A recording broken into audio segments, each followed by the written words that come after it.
And LynDee, I am looking forward to going live with you. We're just going to make sure it's working on all the different places.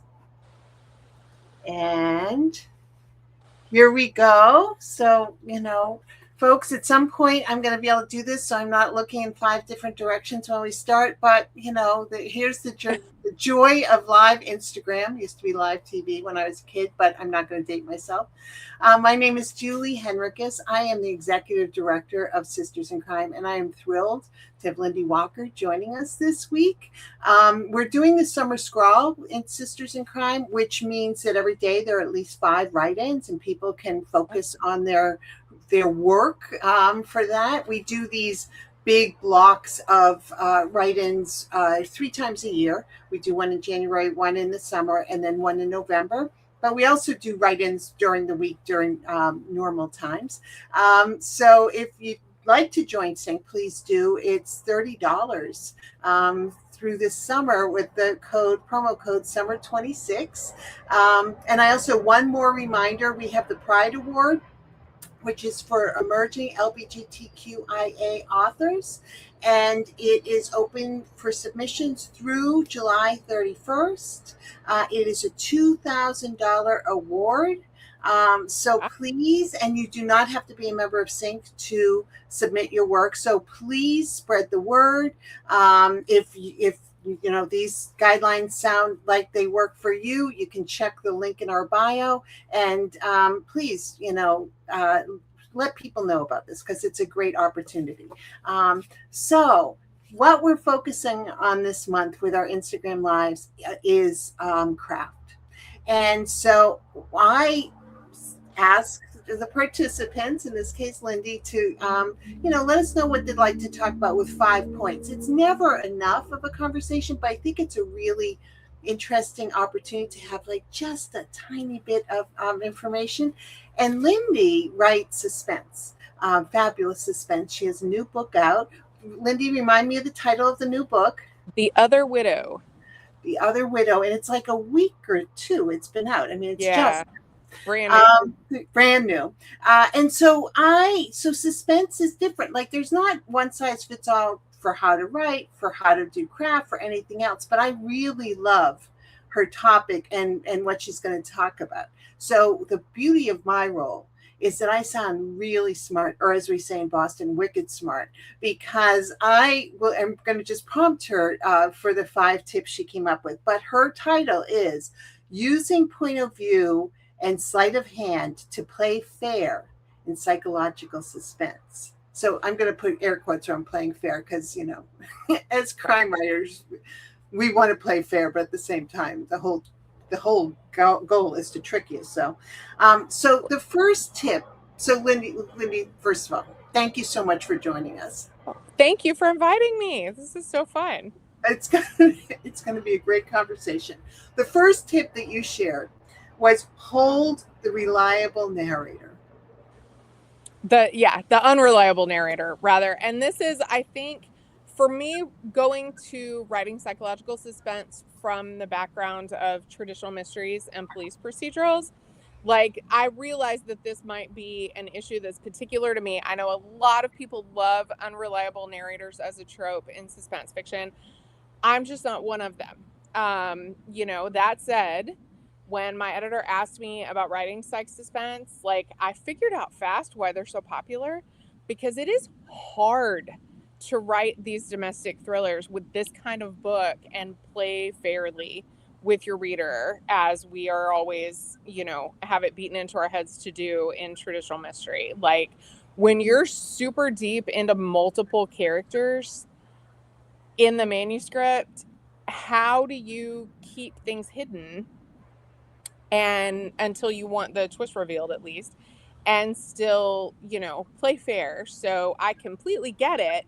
But I have really tried hard with mine to sort of find ways to make use of other devices that are available to us as writers to be able to avoid that. So here's what I've come up with. I think, we'll go to the, sorry, we'll go to the Yeah, second. we'll go to the next one. So I love this. And unreliable narrators, if you watch on socials and stuff like that, it does frustrate the readers. I mean, it is one of the tropes that is most likely to have somebody throw a book across a room. Now, it can be used successfully, but I love that you challenge yourself, like, okay, I'm not going there. So let me find out these other ways of doing it. So your second point was that point of view is everything. Point of view is everything here. This is the thing that I think has made it possible for me to pull this off, because if you have more than one point of view character, and so far every psych suspense novel that I've done has had 2 or 3, you dig really deep into the character's head, because everybody brings their own experience to every situation that they see. So what you have to figure out as the writer is, how can your character logically see what's going on around them through the lens of their lived experience that you have set up as their backstory, so that you're tipping the reader to that background and making the reader see what they see in a way that makes sense to the reader, but sometimes can also be entirely wrong at the same time. Right. So at some point in technology, we're going to be able to underline things that people just said, but I want to underline what you just said. When you get different point of view characters, you're telling the story through their lens, through their point of view. It's their lived experience. That doesn't mean it's their truth, but it doesn't mean it's factual. Facts and truth are 2 different things. Truth is subjective depending on who's telling you their definition in their story. Right. Yeah. Okay, the sky just completely opened up here. Well, thankfully I'm on the screened in back porch, so hopefully if the wind dies down. There you go. So if her hair, starts going and a tornado comes, we'll let you know, LynDee. The third thing you talked about is that shifting point of views can lighten the load. Talk to me about that. So shifting your point of view from one character to the next, if you're showing different parts of the story through these different close points of view, then you have grace to be able to keep some things off the page until you reach the point in the story where you want to reveal them without having your characters lie to the reader. You can just tell this scene from her point of view instead of hers, so we see what's going on and what the other character is being told, but not from inside the second character's head. So I'm going to go off menu a little bit. When you do your points of view, do you do them all close third? Do you do any in first? In my psych thrillers, all of the different points of view are written in first. Wow.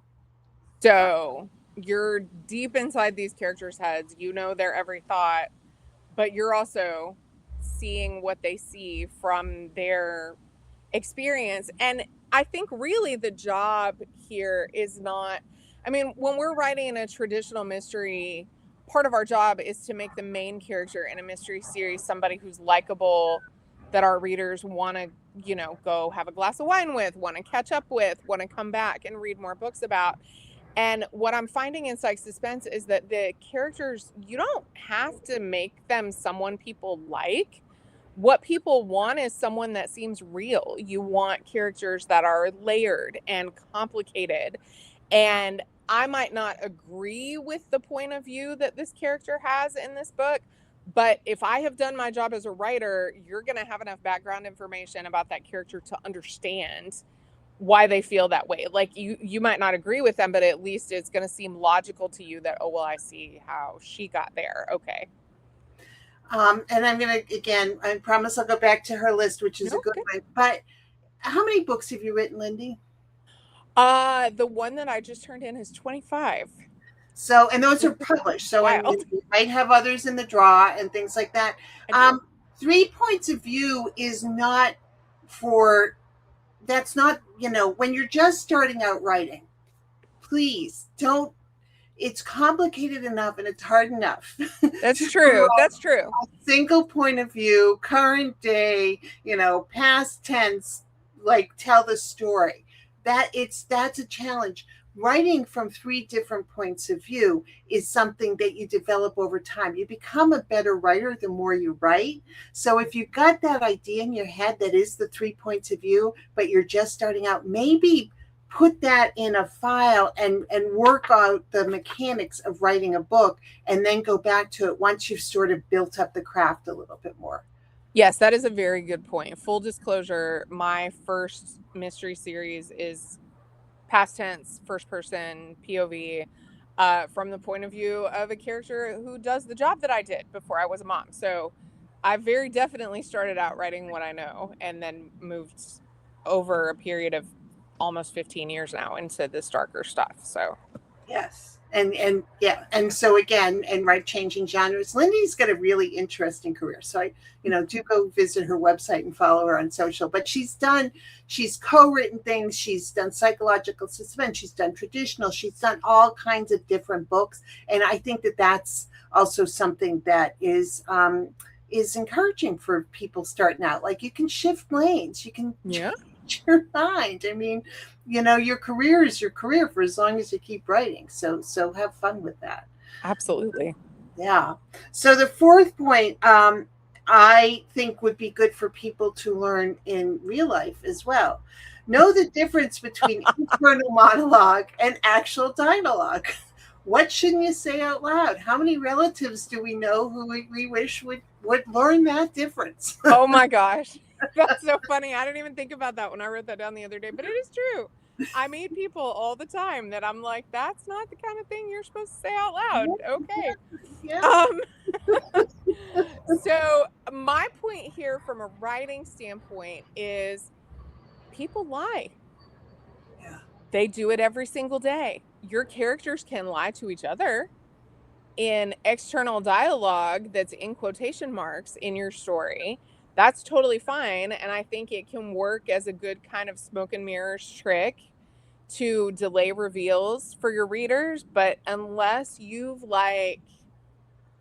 established mental health issues or memory lapses or something going on with your character in your narrative, I think the character essentially lying to themselves in internal dialogue to trick the reader is not fair. Yes. So, yeah, I love that. And again, this is something that's important to, it's a distinction and it's an important thing. But the fact that people lie, even the hero of the story likely lie at times, and maybe to get themselves out, or maybe they don't realize they're doing it, or maybe they think they're being nice or kind. Right.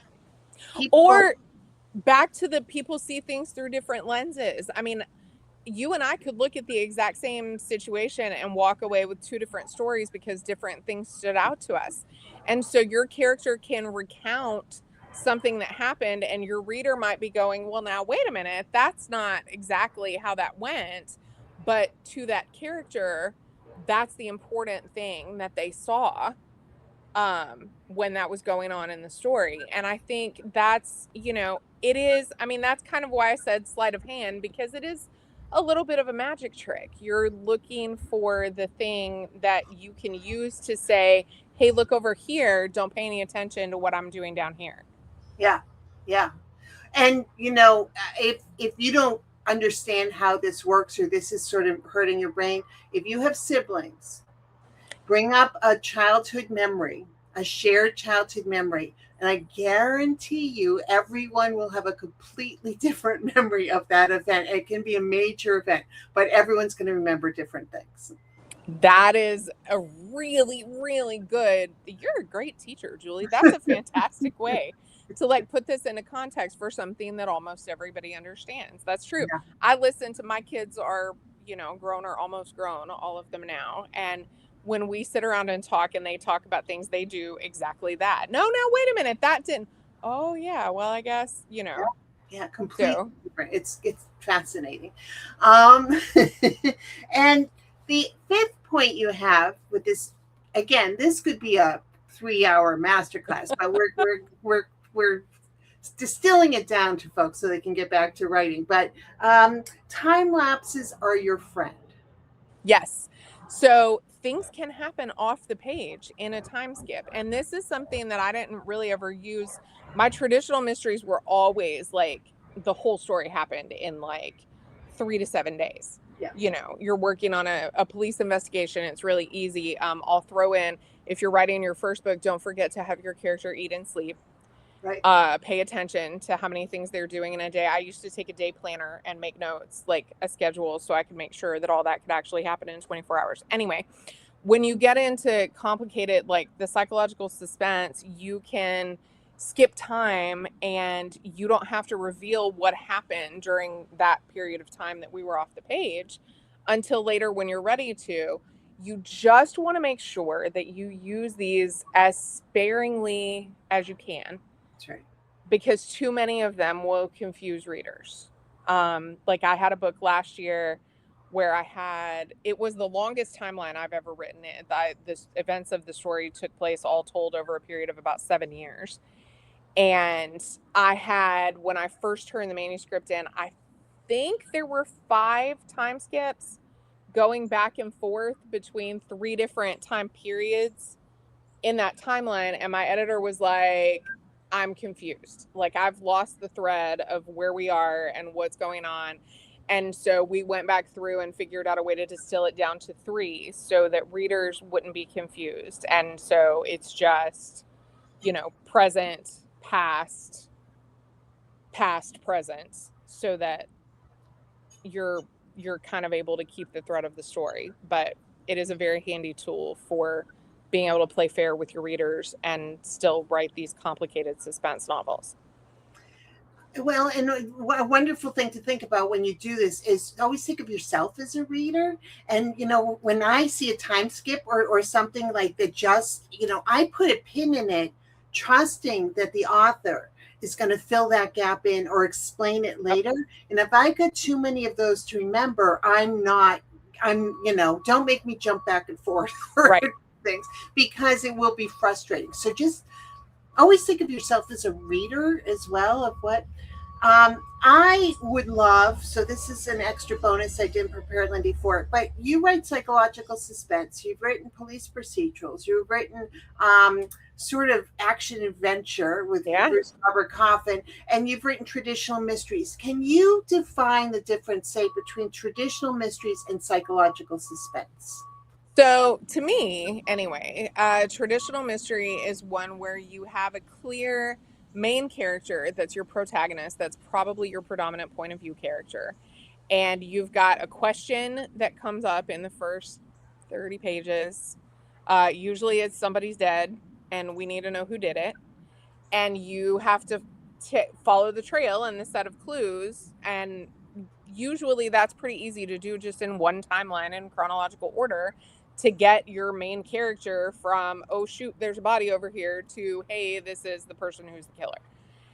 And psychological suspense it doesn't always involve murder. There are secrets and lies and people doing horrible, nefarious things. But like in traditional mysteries, we often feel like my first series, my main character is a reporter. My second series, my main character is a Texas Ranger. These are people who are adjacent to the world of criminal investigation, who are working on these cases and following these clues, where when you get into domestic suspense, we're talking about moms and housewives and, career women who find themselves in these crazy situations where nothing is what they've always thought it was. And people are lying to them and they're hiding things, because everybody has secrets. Right. And it's really interesting and fun to dive into these scenarios where my editor says you want something that the reader feels like that could happen to them. Right. A reader who's not a police detective is never going to solve a murder case, but you could get a phone call on a random rainy Tuesday night where somebody says, come to the emergency room, there's been an accident.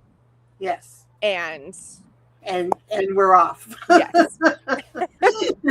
And we're off. So one more question. I just find this fascinating. When you have an idea, do you then say this is going to be this type of book? Like, do you have some books that you think, oh, this is a mystery, or other books it's like, oh, I'm gonna, even though this person may be, law enforcement adjacent, this is a suspense because I'm gonna just whack the world. Interesting. I don't think I've ever actually really had to make that decision terribly consciously. I mean, when I was writing the mysteries, I was writing, and even the adventure books that I wrote with Bruce, like we wrote them in a series. And so we were coming up with plots that were specific to that series. I've been really fortunate in my career to pretty consecutively have something under contract. And so I knew that I was writing a faith book and I needed a serial killer who had a good reason for what they were doing and was a complete four-dimensional villain, but was a terrible person that she was going to have to go stop from killing people. I knew with Nichelle that I needed some kind of something going on that she could cover in the paper, and with the domestic suspense, so far they've always started for me like almost with a single question.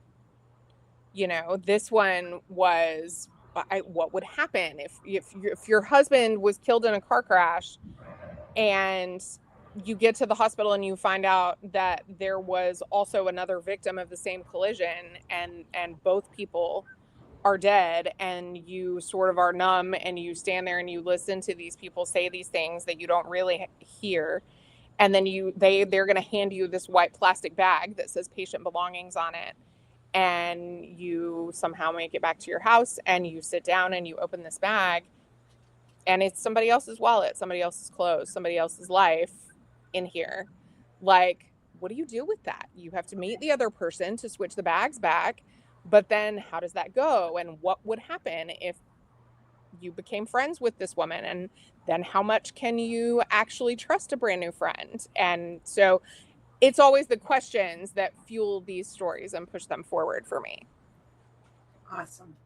LynDee, thank you so much for doing this Instagram live with us. This was really informative and fun, and I hope people found it interesting. Me too. Thank you for having me. This was great. All right. I'm going to